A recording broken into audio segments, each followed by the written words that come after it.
The FNRad Snowboard podcast is presented by Vans. Season 8 of FNRad is sponsored by Wired Snowboards, Anon Optics, the Boardroom Snowboard Shop, find an epicagent.com, and Tribute Board Shop in Nelson, BC. Wired Snowboards is kicking ass. Devin Walsh is on the team, and his 2023 Wired Pro model is awesome. I love the solid feel of the carbon reinforcement right out of the box. Buy a Wired Devin at an authorized dealer near you, or hop on wiredsnowboards.com and design a one-of-a-kind custom-built snowboard, hand-built right here in beautiful East Vancouver, BC, in one of the world's most carbon-neutral snowboard factories. Please like, follow, and share FNRad so we can build on our following and make more great content. Hit pause right now. Tell someone you know about the show. Thank you very much. Support also comes from Dakine, Mount Seymour, Grouse Mountain, Pro Standard GoPro accessories, and Volcom outerwear. Thanks to everyone who supports the show. Before I start the show, I want to mention the Blaise Boot Camp Winter Gathering in Bear Valley, California. There will be 2 sessions in March 2023.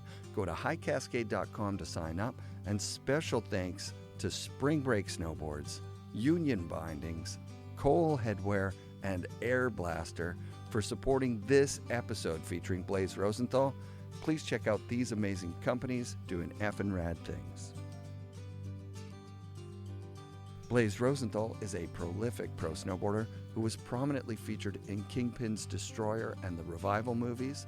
Blaise was also featured in MacDog's Stomping Grounds and Simple Pleasures, with full parts amongst the heaviest of progressive heavies at the time, Devin, Ingemar, Peter, and a handful of others. Blaise left pro snowboarding to start and manage M3 snowboards, and then became a successful fine artist before being pulled back into the snowboarding lifestyle. I met up with him for our first in-person interview in Government Camp, the small village at the foot of Mount Hood. His charisma and unassuming demeanor, partnered with his timeless style on a snowboard, has landed him a pro model on Corey Smith's Spring Break team. He was filming at Hood for his latest project, Midlife Crisis, and his Switch 7, which he stomped around the time we recorded, is still legit by anybody's standards. It was an honor to record with one of snowboarding's most passionate pros, Blaise Rosenthal, at the summer mecca Timberline Lodge at Mount Hood. First year I came here in the capacity of lurker, which is you come to Government Camp because you love snowboarding and you want to be around in the summer. You just come hang out and see what happens. And mostly what happens is you're told you're not allowed to ride anything. And you hang out and try to be nice. And if you're, nice enough and helpful enough and you get lucky, then someone lets you dig to ride, or, you get to ride the pipe or whatever jumps they have. Back then, there was a bunch of camps and everyone had their own stuff. And maybe if you're even nicer, you get to work in the kitchen a little bit and eat food, Making sandwiches. Whatever, yeah. Whatever trays of food everyone's eating. And then if you get even luckier, you get to be a coach.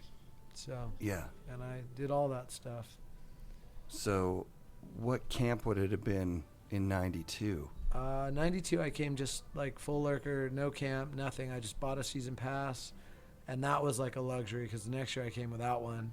Yeah. But I just went up on the hill every day, and every day at the end when the chairs closed, I think it was 1:30 back then too, not 2 like it is now.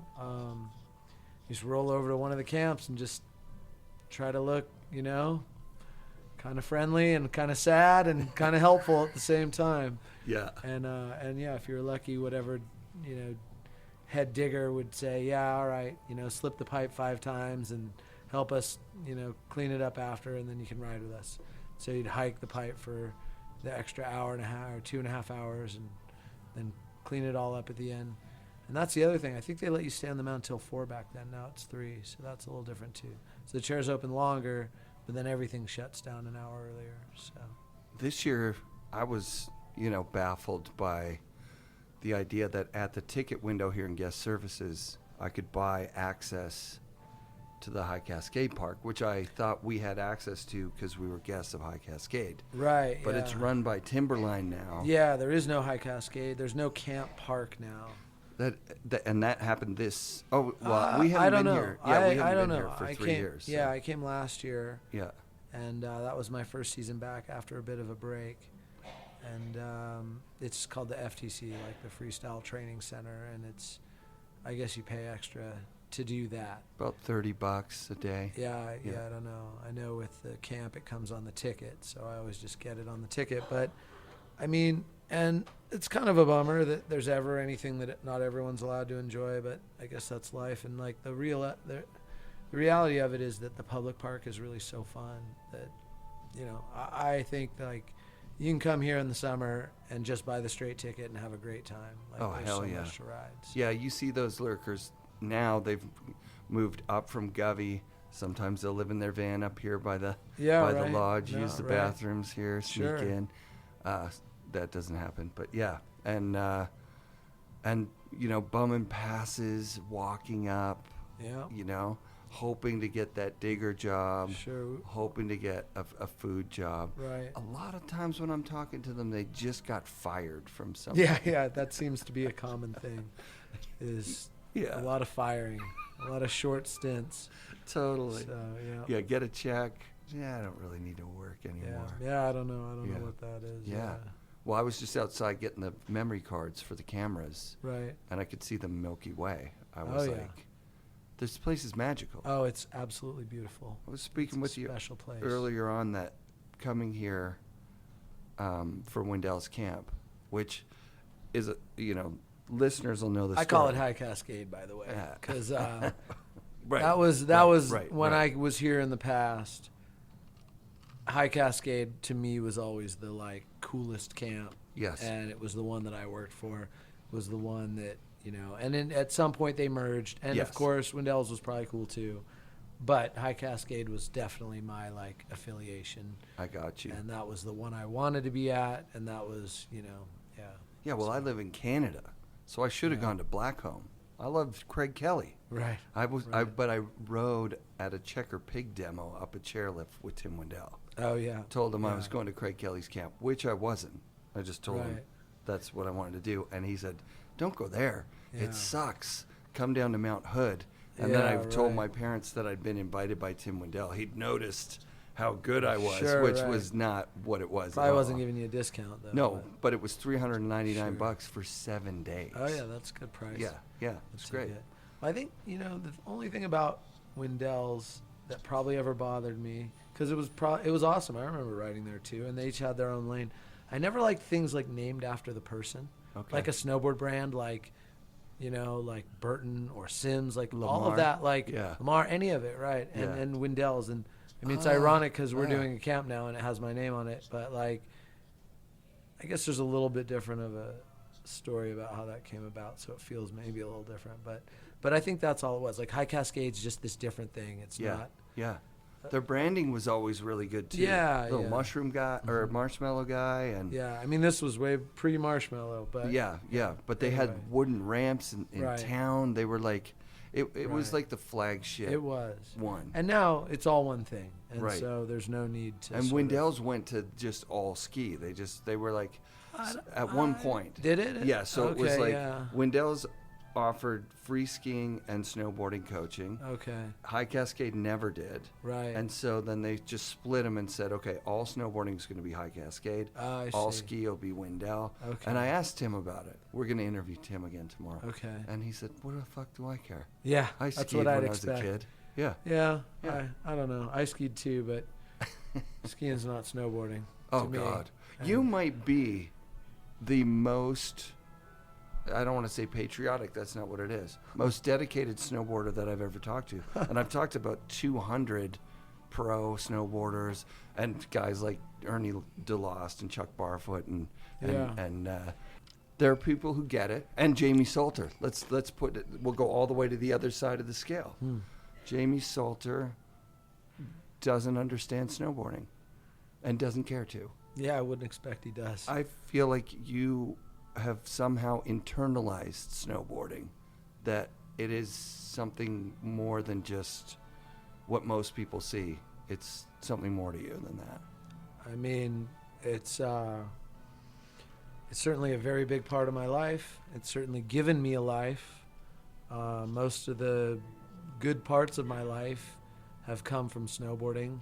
People I've met, including my wife, who I met snowboarding for 32 years ago. So wow, congrats. Yeah, like my first year snowboarding. I mean, honestly, like I came up from pretty humble beginnings, and so there wasn't, snowboarding, everything I have came from that. So yeah, it means a lot to me. And that doesn't just mean like money that I made or stuff that I bought, like every aspect of confidence and accomplishment and, just personal satisfaction with life came from it. So yeah. Yeah, you said something today that I've thought, I don't know that I've ever said it out loud. How can you go away from it? Like, how can you be, like, how could you switch to, and people switch to all kinds of crazy stuff. Sure. That they take snowboarding to a high level and, Sure. what, I want to ride mountain bikes or right, I wanna, right. which is fine Yeah. in theory, but to me, I just don't understand it. I don't either. And I think, what we were talking about is people who are like, oh, they were a pro snowboarder and now they're professional fishermen, or they're right, you say, like they're really into mountain biking. There's a lot of fun stuff to do. I don't want to knock anything specifically, but I don't like, I took a long break. I took 12 years off and I didn't snowboard that much. Wow. And that was mental, that was like being a professional snowboarder, and snowboarding loves you, and then you get older and snowboarding doesn't love you in the same way. It hurts your feelings, and it was painful, and I needed to sort of stay away from it I'd like to say to protect myself, but maybe it was misguided. Regardless, it was what I did. But there wasn't anything else I replaced it with. I just was miserable. I mean, I make art and I paint a lot and I love making art, but like, it's still not the same thing as snowboarding. And like, there was no other activity, and I tried a lot of stuff.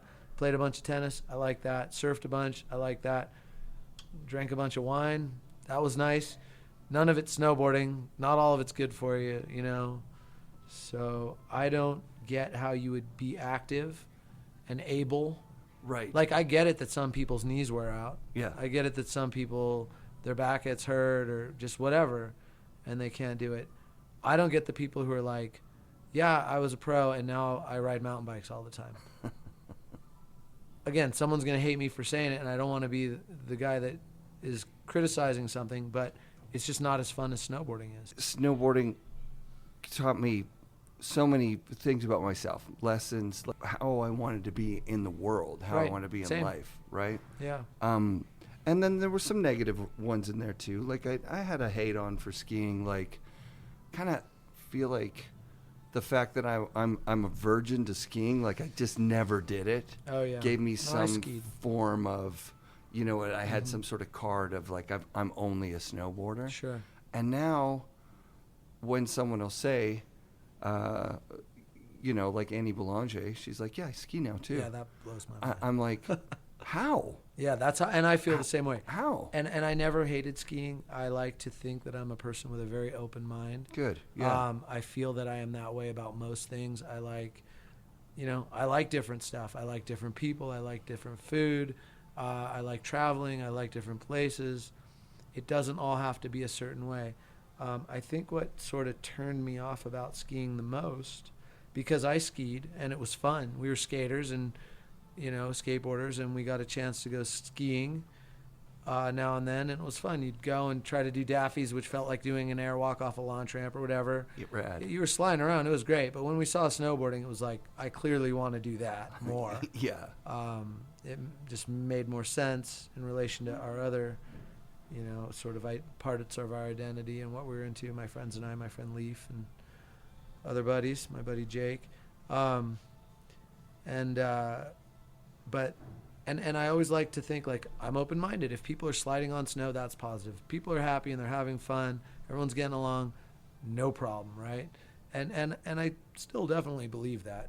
But I guess I worked for a ski company for a long time, and I worked in their snowboard part of their ski company, and this was a post, pro career thing that I was, sort of fell into because I've always been sort of, I guess, what people call creative, although I think that word's kind of problematic, but I've always been someone that likes to engage in that sort of, visual art and, structuring a brand identity and whatever. And so I worked for them doing this for their brand. And I just watched how, as snowboarding sort of declined in the 2000s, how the skiers just seemed to relish that, how the skiers that ran this whole thing just seemed to love being like, oh, snowboarding's not doing so great, is it? And, I feel like if it wasn't for snowboarding, skiing would be dead. No one, people weren't skiing. Absolutely. People weren't skiing. Like, skiing was a thing that a dentist drove his BMW up. It was for rich people. It was super elite. Normal people were not going to the mountains. It was like swimming lessons, too. Like, what level are you? Yeah, what are you so working formal, on? Man. And boring. Like, that doesn't mean there weren't rippers. There were, like, Scott Schmidt and Glenn Blake. There were dudes doing it, but they were super, limited, and they were really sort of on their own. There weren't parks. There wasn't anything. The equipment sucked. Yeah, sure. They I'm sure it did. couldn't even ride powder, right? Like, right. They couldn't ride powder. I mean, they could. Their Actually, skis were, those guys, it was amazing, I'm sure, what they did, but Yeah, they were doing it without proper tools. Yeah, so... And then snowboarding gave the tools there. Well, snowboarding gave a culture that was accessible. Yes. It's, forget the snowboards sucked too. They were heavy and broke and, things were not great. But like Kurt Heine just did a talk for the, the boot camp that we did here with High Cascade. And he brought out his old Sims board and it weighed 1,000 pounds. And it, the bindings were all broken and zip tied together and whatever. Yep. And so the board sucked, but it gave a culture that a more democratizing culture, a culture that, you didn't have to be an upper class person who, drives a BMW and eats Grey Poupon to enjoy. Right. You could be a regular guy who loved skateboarding and you can drive up and sleep in your car and clip a ticket and just whatever. Yeah. And then, it borrowed from street culture, from skateboarding, and then skiing adopted all that. And then free skiing sort of is born. And is that bad? It's not bad, but it's derivative. It owes everything to snowboarding. Right. Without snowboarding, none of that culture ever comes to skiing. That energy that you are talking about, I saw it at a lodge I was a guest at, a heli lodge. Mm-hmm. Now, a heli lodge, you're paying $15,000 to be there for 5 days. Right. It's a lot of money. Mm-hmm. I was a guest there, and thank you, Tess, for putting me up and giving me free access to helicopter skiing. Nice. Unfucking believable. But the guides were anti-snowboard. So they would stop places where we'd have to post hole, which if you talk about that with like someone who's a professional guide, that's endangering the group. Sure. Just to take the piss out of snowboarders a little bit. Well, it's crazy. And that's the thing that I resented so much was that, like, here's this thing that gave me everything I have, this culture, this activity, this industry.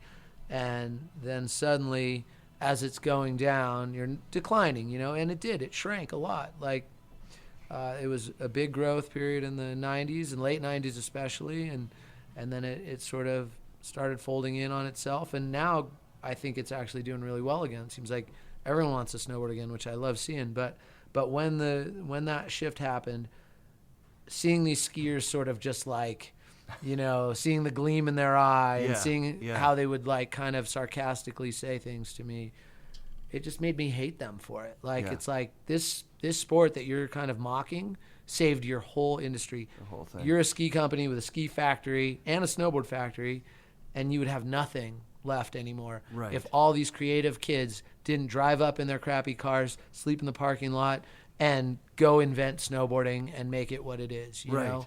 And like, I couldn't get over that. And so now I hate skiing, basically. And like, I understand. My 8-year-old skis because it's easier for kids to learn to ski. Yeah. I don't really hate skiing. Right. But I think it's it's a super derivative culture that owes everything to snowboarding and should be a little more respectful. I would agree with you there. Yeah. I had a realization at a skate park because I was active in the skateboard community.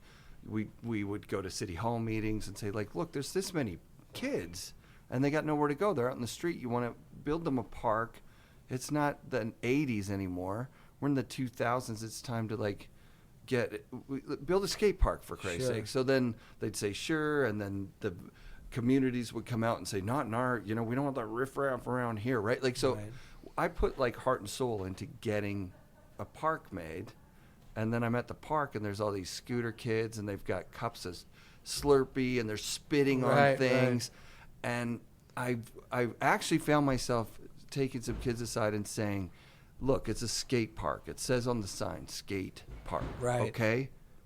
And then I got home and realized it's a ski hill. Right? Like, it's the same energy. Right. Yeah. That's what we were to these people. No, we don't want to keep anyone out. Right. We don't want to discourage anyone from doing something positive. And like, look, man, some people rollerblade, and that's fine. Yeah. It's totally fine. Yeah. Although, I will say, I've never had rollerbladers tell me that my sport wasn't cool. And I have had skiers say it. So, like, I almost think rollerblading is far more hardcore than skiing. Hey, you could be hardcore to anything. Sure. But I mean, in general, like, if you're a rollerblader these days, you're pretty committed. Yeah. So that's cool.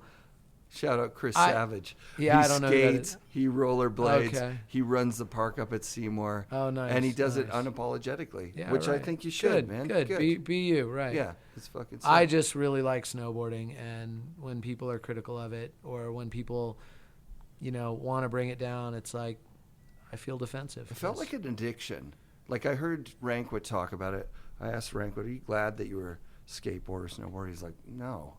I wish I would have been a professional something. Like, I feel like I wasted my life doing this thing that, like, you can't make any money from it. So what? Exactly. So what? Maybe I'm adding the can't make any money from it. I think he felt like it took him away from a life that would maybe be a little more financially stable. So what? For what? In exchange for what? What do you buy that's better than going snowboarding? Nothing. I can't buy anything. I tried. Yeah. There's nothing. Yeah.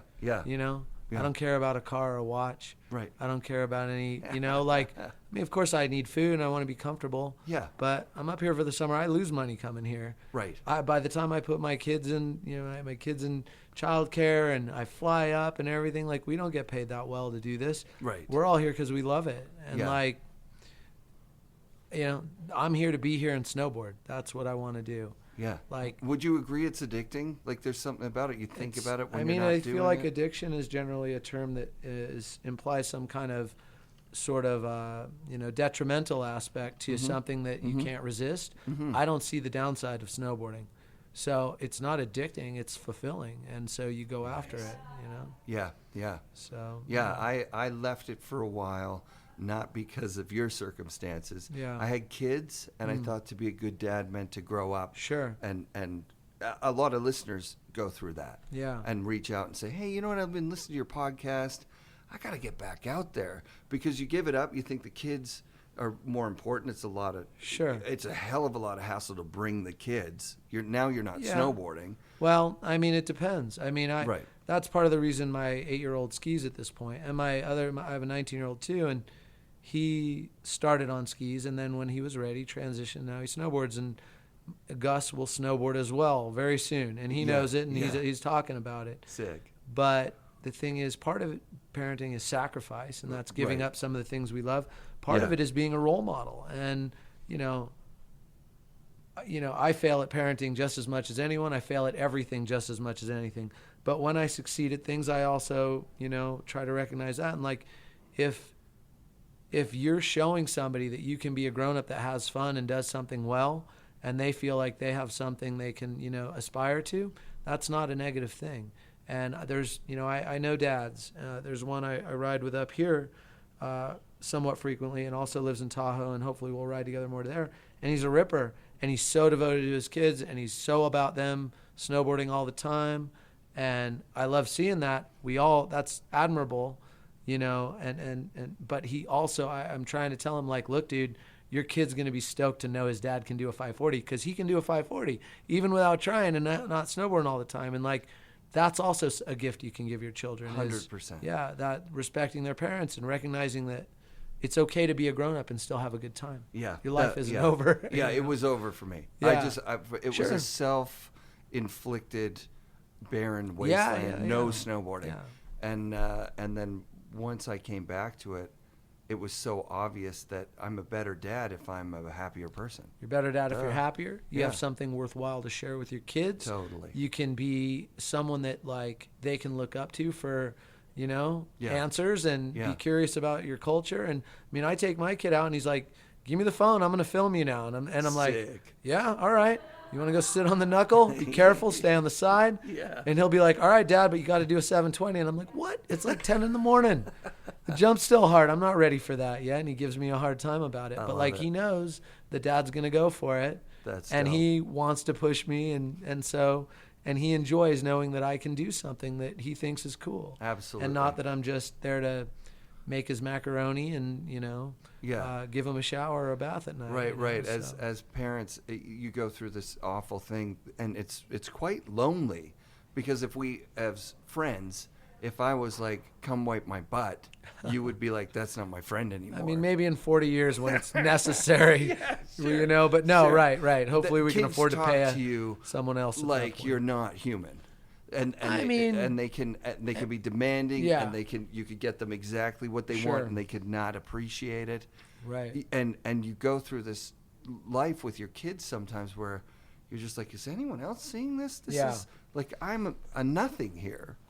I mean, there's a lot of self-effacement that happens through parenting, and that's part of it, because you have to make space for your children to become who they're going to be, right? And that's not easy for me. I have a lot of ideas and opinions, and I like to, think about how they should be too, and you have to sort of find a balance there. My kids are old now. Well, you said your oldest is 19. Our oldest is 19, yeah. So my youngest is 19. Yeah, oldest is 23. Wow. Okay, and they're very independent, and at this point, watching them is fascinating to me, because they're finding their passion outside of. I gave them. I brought them to the mountain. I gave them snowboarding, the gift of, So I wanted them to have that as a foundation, and it's amazing to see my daughter go out with her friends, not with Dad. Right. And what are we gonna do? Hey, my dad can get us tickets to Grouse. Let's go to Grouse. That'd be so much fun. Yeah. I love that. Yeah, no, that's cool. Yeah, my 19-year-old snowboards, and he's actually, because we lived in Santa Cruz for the last 20 years, and so he surfs a lot more, and he's a really good surfer, and, gets flowed by local reps and just does great in contests, and he's excellent.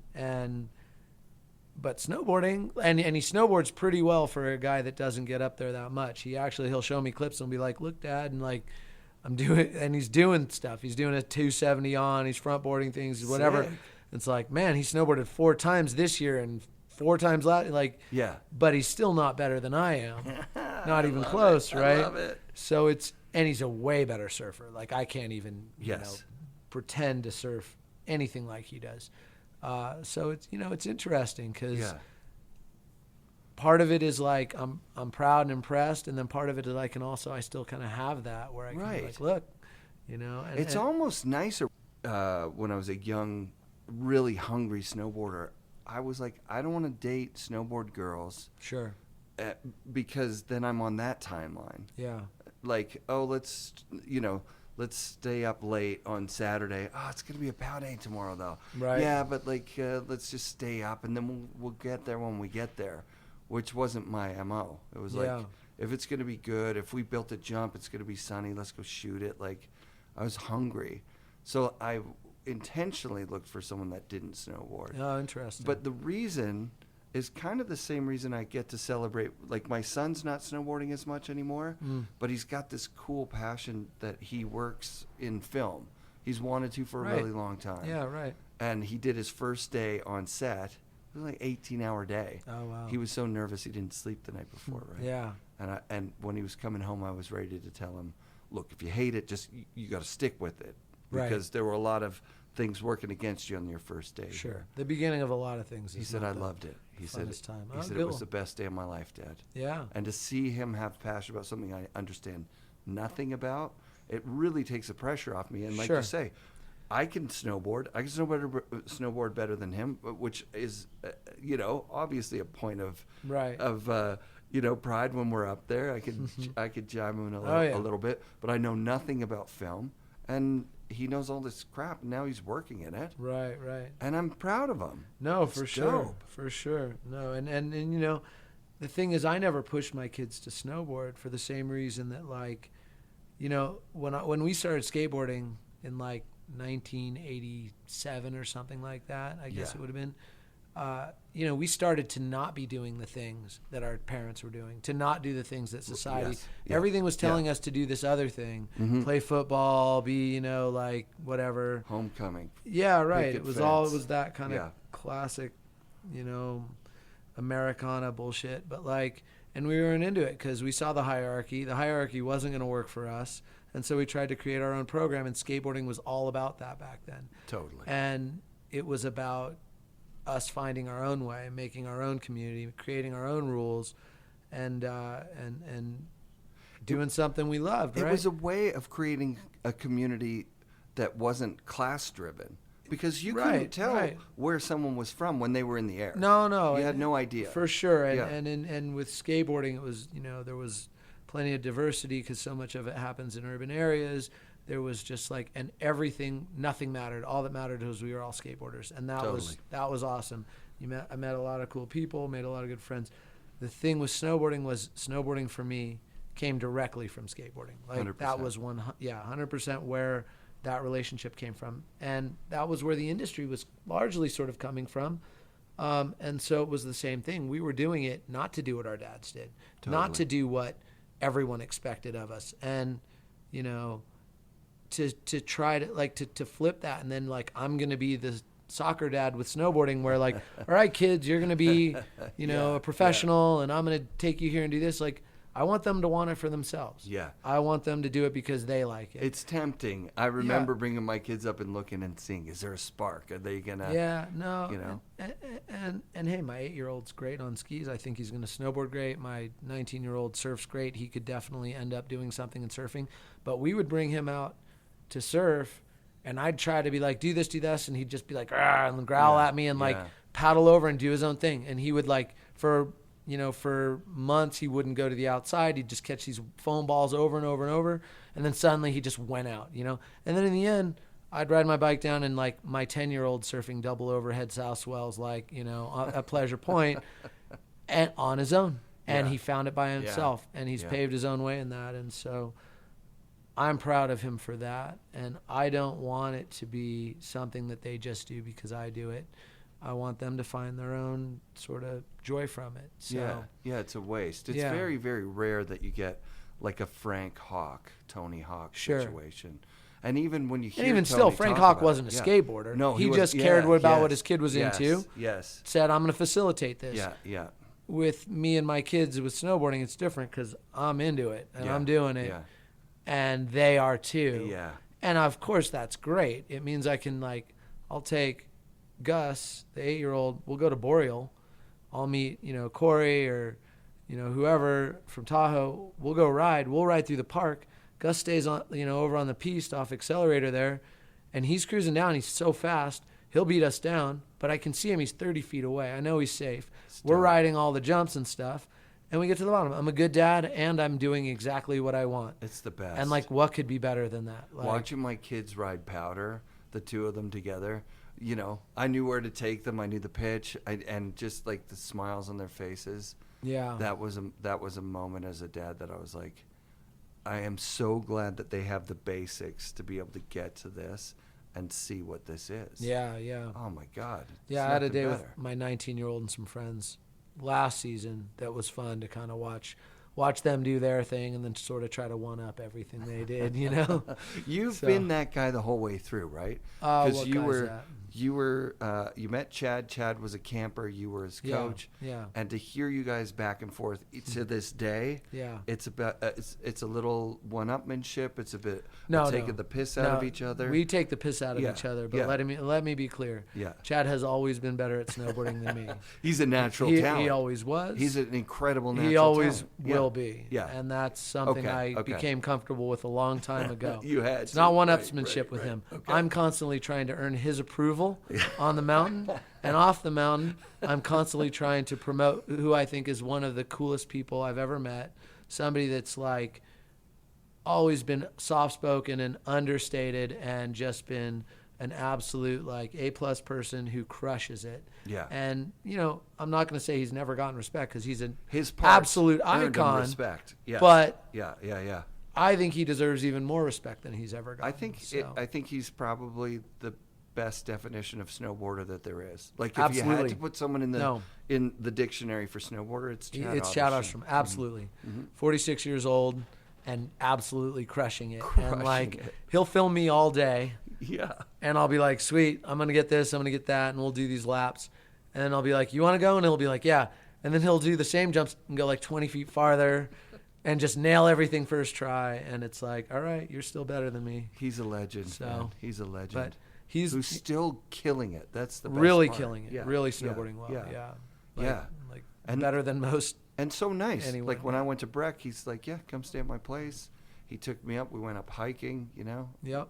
Went jibbed a picnic table. Like it was just, I'm a super fan of snowboarding. Yeah. And the fact that I get to do this stuff with you guys now, like here we are at Timberline Lodge. We're riding epic jumps today. It's July 15th. Right. It's summer. It was great today. The border patrol is like, you're going where? Yeah, right. Why do you have snowboards on the roof? Yeah, right. That which happened in '91 when I crossed the border to fly to Wendell's. Right. Was like they tore my car apart on the way back. Yeah, I bet. They're like, did. why does it smell like that? Yeah. I'm a 16-year-old kid with a week-old wet boots. Yeah, right. And you know, clothing wasn't waterproof at the time.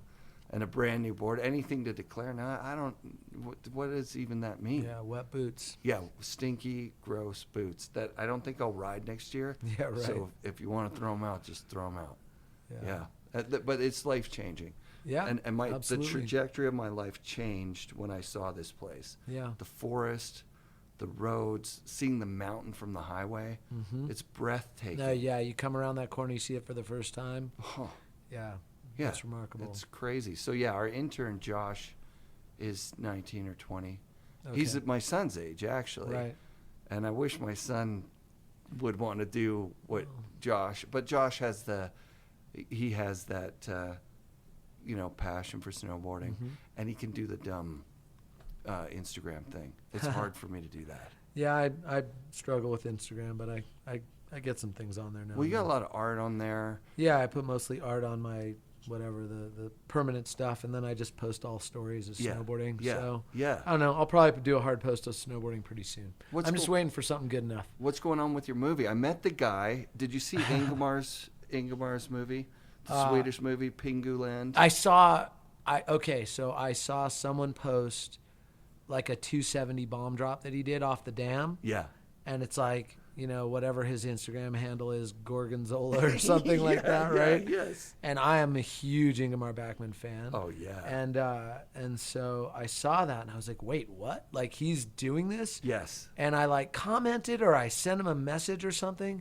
And I always knew Ingemar as this pretty quiet dude. Yes. And he sent me back this huge, like, I was so stoked. He was like, yeah, it's good to hear from you, blah, blah, blah. Like, awesome. Whatever. Like, I was really stoked to see all that snowboarding. I haven't seen it as a movie. What I've seen is like some sort of, what have I seen? Some reels or something. And clips. Yeah. And he looks great, man. Oh, his totally. style is right there. Yes. You know, and he was always one of the best. And he's he's crisp still. That's so sick. Yeah, he and Johan own a northern that's what I heard, resort right. in Sweden, Svenstein or something. Yeah. And this kid, Abe, that I met today was on an old Lion. Mm. And I'm like, I saw that board on the accent. chairlift, actually. Yeah, I said to him, hey, man, where are you from? He's like, Sweden. Oh. And then I was like, oh, sick.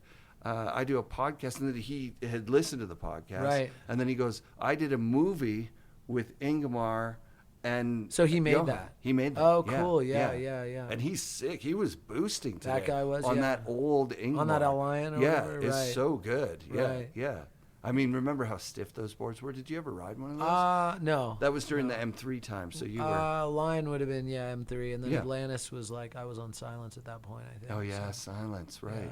Yeah, we were talking Silence with Ville because. Oh yeah, because that's where on Silence, right? Yeah, that's Ville rode for Silence when I did, and he used to. Did you put him on the team? Did you? I didn't put him on the team. Ami did that, but when he came to the States, I was definitely a fan. Yeah. And I thought he just had the best style, so he lived at my house with me in Squaw, and Sick. I tried to get him hooked up with MacDog, got him on Planet Earth for a while. Oh, dope. Yeah, I would definitely, there were a few kids, him and Scotty and, a couple others that I definitely advocated for. Chad, obviously, yeah.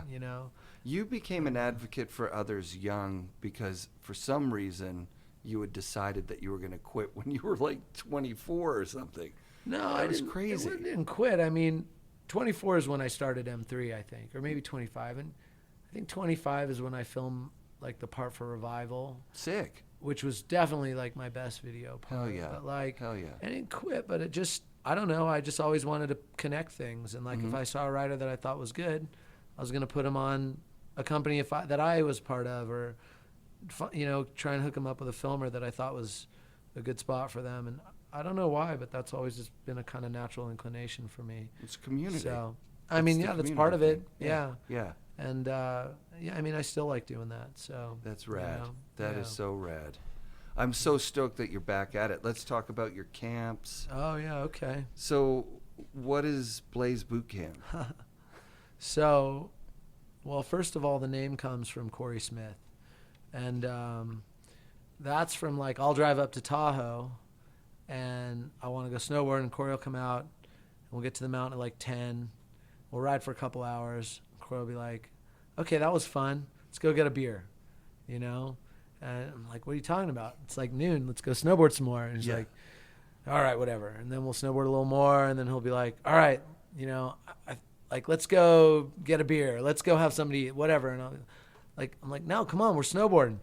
He's like, well, when are we going to stop? And I'm like, what do you mean? When the chairs close, right? And he's like, it's fucking Blaise Boot Camp around here. So Blaise Boot Camp comes from Corey. I love it. Just putting up with me being eager and wanting to snowboard as much as possible.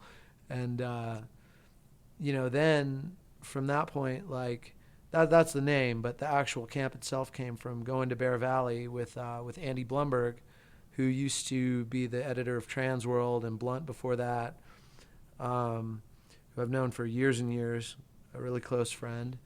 And we went to Bear, he would kind of line up these things. He took, part of the reason I started snowboarding a bunch again was he took me to Mount Shasta. Maybe I've talked about this before. I don't know, but I don't know. And we just had a really good time. I hadn't really snowboarded at all. And he's like, come, I want you to go here. I've wanted you to go here for years. I'm taking you. And I'm like, it's 7 hours away. Wow. But I finally agreed, and we went. And there was something about riding in a place where there was no scene that I was just free to cruise around and feel my way through it, not feel like anyone was looking at me or cared about anything I was doing or anything, and just commune with the sort of the mountain itself and the environment. And it was so fun. I was like, why am I not doing this, And so we went up to, then we went to Tahoe and started riding a bunch more there. That's when Corey started giving me spring break boards. Dope. Right around then too. And I was like, oh, and now I'm a part of something. I'm doing something I love. I love this feeling of being a part of something. That was what was so cool about snowboarding. Anyway, so Andy and I, a couple years ago went to Bear Valley, which is where I grew up snowboarding. And he had lined up for us to go and do a bunch of stuff for Instagram for spring break. And he had gotten us tickets, and they were super generous with, everything. And we go and we hang out with these guys, and we're riding, and everyone's super nice and happy to have us. And we're meeting everybody, the marketing people, the ski school people. Everyone's just coming out to ride with us. Right. We're riding around, and I guess I have a tendency to sort of be like, hey, you should jump off that thing. I bet you could do a frontside 180 off that, in fact. And I can be a little pushy about it, apparently. Andy says I'm annoying in a pleasant way, I guess, or Sweet. Maybe a positive way. But so we're riding around. We're riding with 15 people, just crushing this mountain, having so much fun. And we're just like, we should bring people here. We should do a camp. And so that's where the whole idea came from. And it took about a year to sort of manifest that. And, wow. we brought in Dylan Hopkins, who manages the adult camp for High Cascade here, where I'm working now. Yeah. And so he helps like the logistics. Andy, like I kind of was really clear in the beginning, and I specifically said, I don't want to be Tim Wendell. I don't want to run a snowboard camp. I don't want a snowboard camp named after me. Right. What I want to do is I want to ride with people. I want to share snowboarding with them, share the place I love with them, and have a really good time doing it. And until the bitter end, I fought Andy on the title. I was like, boot camp is enough. And he's like, nope, it's going to have your name on it. And he did all the work.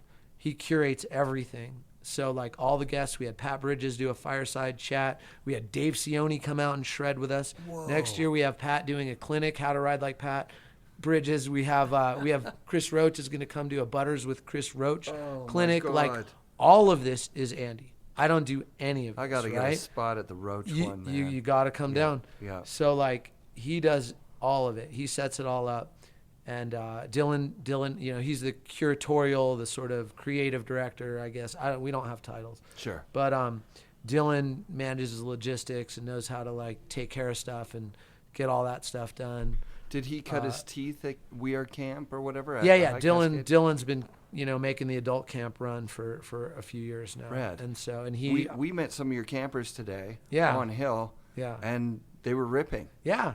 They're great, man. Yeah. They're great people to ride with. I love all the people we meet up here. And, That's and so it's fun. Fun to go ride with them. And, you know, like it's just snowboarding. We just go ride and have fun. And that's all boot camp really is. Like, yeah. But, you know, we have some rules and you don't have to follow them. One, like me and my 8-year-old say, brakes are for snakes. Nice. So we don't stop. All Nobody right. eats lunch. And people, of course, stop and eat lunch, but I don't eat lunch. Right. And we ride from as soon as we get to the mountain, which is usually around 9:30, and we ride till they close it. And then at the end of the day, we ride down to the hotel from the mountain. Nice. Because there's this run. And as soon as we get there, we crack a beer that we keep in our backpack and enjoy, you know, hanging out. But so, yeah, I don't know. It's a lot to talk about, but and I'm probably meandering. But so, yeah, Andy and Dylan put it together, and I am sort of the on-hill, whatever it is that I do, you know? It's so great to see you light up, that you're back in the industry. It's incredible. I will say this. I told Andy, like, I do not want this to be my name. Mm-hmm. And he insisted. And I said, you know what? Fine. You have executive privilege. Do whatever you want. Sure. He did all the graphics. He made all the soft goods. He did everything. We showed up. Camp was great. I was like, this is my camp. I'm so stoked my name is on this. So it was kind of ironic because it's like, yep. And I would walk around and you know, there's a line in Fight Club. And you know, when they get the guys bust into the place where they're fighting and the big guy's there and they're like, what are you guys doing here? And he's like, well, who the fuck are you? And he goes, you know that sign on the top that says Lou's? I'm fucking Lou, you know, something along those lines, you know, something like that. And I loved walking around. I just kept saying, I'm fucking Lou, you know, and so, killer. You know, that's killer. Yeah. I mean, but it was really fun. It was just great to have people out there. The locals, the mountain staff there are so accommodating. And the mountain itself is just incredible. There's a lot of steep terrain. Pat Bridges kept saying, like, man, they should think about having a natural selection, you know, stop here. Like, wow. This is an unknown spot. I'm pretty sure incredible. I flew over it. You probably have. And the lake looks like a bear. Like the lake is maybe, I don't know. Bear Lake is shaped like a bear. Yeah, I don't actually know. And then there's ski resorts kind of all around it. That might be something else. Okay. I don't know. This is actually right across this huge river canyon from Kirkwood. Okay. You can see part of Kirkwood from Bear Valley and vice versa. Huh.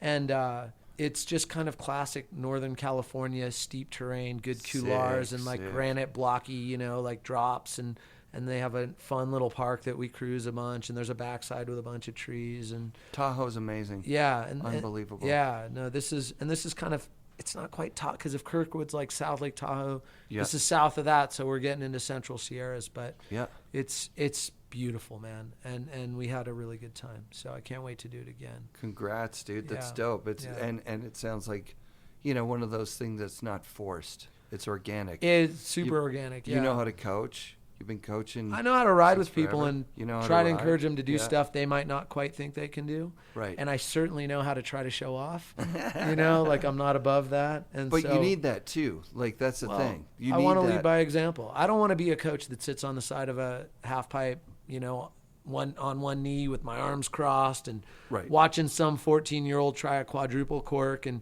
trying to get him an energy drink sponsor and all that bullshit, because it's not what I like about snowboarding. I like sharing it with cool people and having a good time, and that's what I want to do. I noticed it at camp because we're staying at High Cascade. Yeah. And it reminded me, triggered a memory from when I was a little kid, went to camp.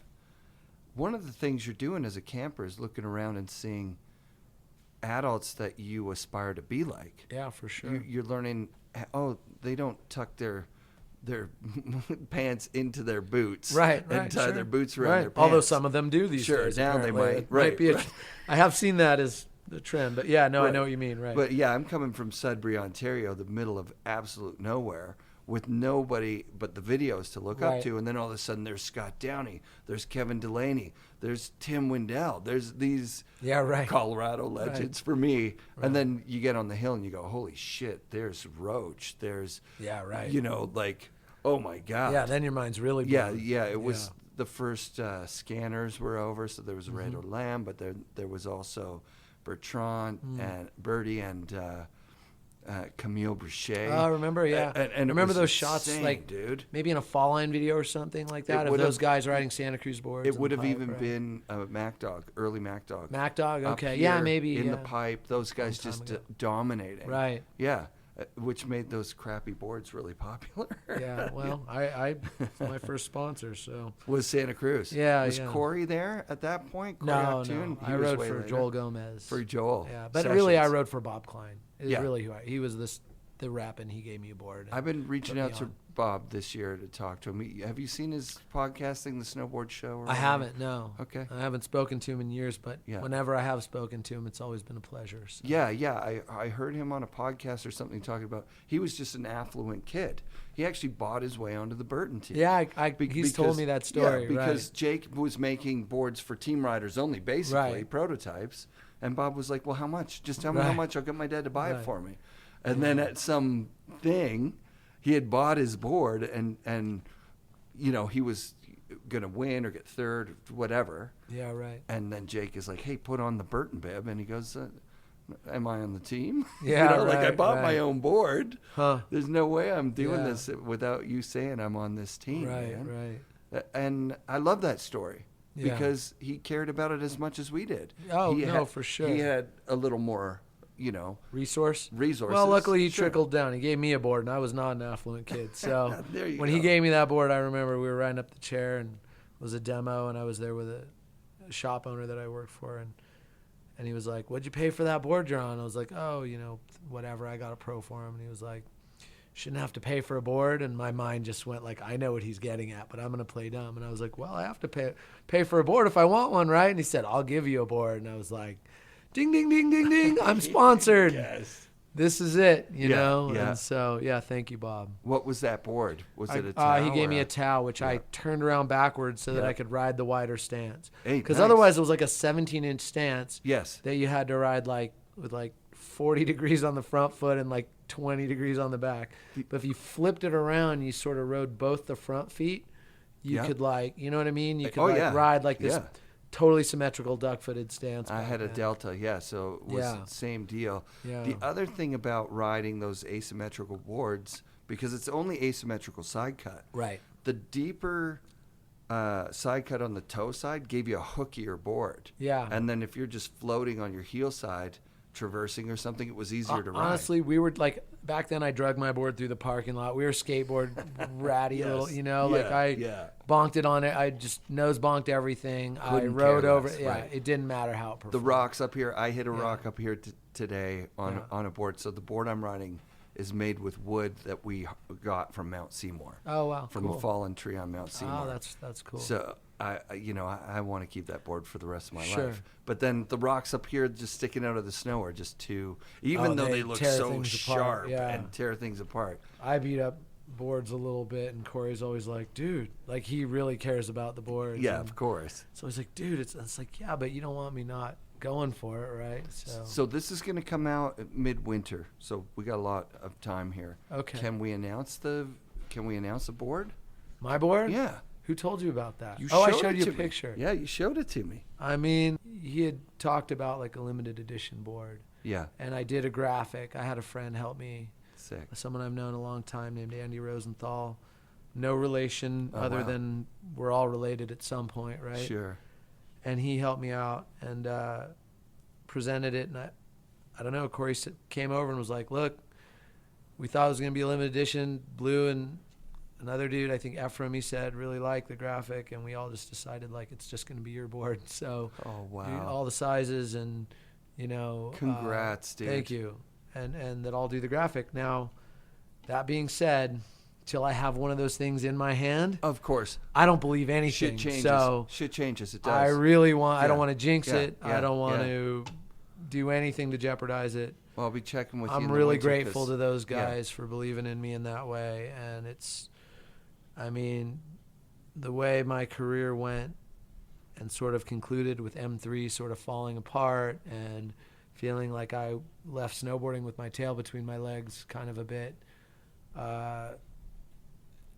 it really makes things, you know, it brings things full circle in a way that is really important to me. I've spent the last 4 years sort of focused on this goal, and that it might actually happen, it means everything to me right now. So yeah, That's fucking awesome. I don't want to fuck it up. We just did an hour. Thank All you. right. Thank you very much, Yeah. Blaise. And we'll do another hour another time. You're an Absolutely. absolutely incredible guest. Your passion for snowboarding is inspiring. Thanks for It's awesome. for saying dude. so. Yeah. And I mean, big fan. Like Jenna was saying in the car, you know, like those seminal parts, those videos, Simple Pleasures, like on repeat, right? Yeah, Like- we watched it recently. We did a video premiere, boot camp kind of pop-up video premiere at High Cascade. It was great to see it. Sick. Yeah, Yeah. it's so good. I hadn't seen it in a while. Yeah, Peter's personality there starts shining. Hey, like his Writing is just, writing is yeah. unmatched. Yep. Is Simple Pleasures the year that they also did the 4 Trans World things, or it's a year after? I think. The Trans World, the video mags. Yeah. I think it was That before Mac that, Dog did. actually. Yeah, no, I think it was like 2 years before that. Oh, 'Cause wow. I have the first part in the very first Trans World video mag Oh, sick. by Mac Dog. Yeah. That was like, he literally gave me that was like the beginning of my career. Like everything. had a Flow Santa Cruz board. They gave me a Santa, that was it. I Oh, had wow. nothing, you know. It was that and long before that. Yeah. So that's 2 years or something. 2 or 3 years, yeah. 3. It was like Meltdown Project would have been like the next year maybe or something. But Oh yeah, yeah. I forget how. Yeah.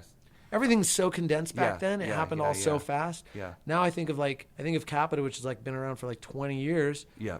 as this new cool company, and it's like it's 20 years old, Yeah. Totally. but it seems like a new cool company. I'm and still like, stuck in that too. Like, Right. Like I miss you know what? We still have them. Snowboarding still has those personalities. There's just a whole bunch of other stuff going on too. Yeah. Like that Fridge kid. I don't know. He rides with a backpack and he's. Oh, shredding. I've seen that dude. Oh, shred he around. shreds, Yeah. dude. He's so good. Yeah, no. And he's doing it for a gimmick, you know? He's a Right. Palmer or something, you know? Right. Shaving his head. And we were just at Bud Fawcett's looking at all those. Bud was a huge Palmer fan. Mm. So, like, he was constantly looking for, you know, trips to go on Right. with Palmer. And there's a lot of, like, kind of unseen stuff even Right, I that bet. Bud's got. It's nuts. He just posted yesterday, because I was like pushing him, like, oh my God, a picture of Jake Burton in the air dropping off a right. cornice. Yeah. It's got to be, I don't think it's less than 15 feet, like, which is huge for Jake. Yeah. I don't think right. I've ever seen him in the air. Right, no, There's not no much. pictures of Jake in a half pipe. There's no Yeah. pictures of Jake going off a jump. And this is a drop. And the thing about a Bud Fawcett photo is that the face says more than, like, the body's in good position, Sure. but you can see in Jake's face that he's literally doing something that's taking everything. Yeah. That he's not thinking about dinner. He's concentrating on the boilerplate landing under this 15-foot cornice. Right. But, you know, I was saying to Bud, like, sell that to Burton. Mine 77 needs a Jake air shot. Duh, honestly. Right. But yeah, that I don't know where I was going with that weird tangent. But it's an interesting one, though. That we still have those. We do still have those characters in snowboarding. Yeah. It's just watered down a bit. You know, there's more snowboarders. Yeah. The culture has homogenized to some extent, but I actually think we're in a really creative time in snowboarding. I see a lot of, I think, contest-wise, and I want to be critical because I almost don't really know that much about it because I don't follow it, but I'm just not interested in it. I see the stuff, and it just looks boring. But as far as, like, you know, as far as just kind of what I think of as real snowboarding, like, there's kind of some good diversity happening and a lot more different styles and different approaches happening, which I think is really good. Like, I want to see different stuff. So I think it's healthier than it was, and I hope it's on track to become even healthier. I think it is. Yeah, I think so too. Right on, buddy. Let's go get let's beat last call at Charlie's. Let's do it. FNRad shoutouts this week to Blaise Rosenthal. Thanks for doing the show, man. Special thanks to Blaise Boot Camp, Spring Break Snowboards, Union Bindings, Cole Headwear, and Air Blaster. Extra special thanks to Rob Dow and intern Josh, and thanks to all of you who've listened right to the end. Please like, follow, and share the FNRad Snowboard podcast, which is presented by Vans and brought to you by SIA Productions.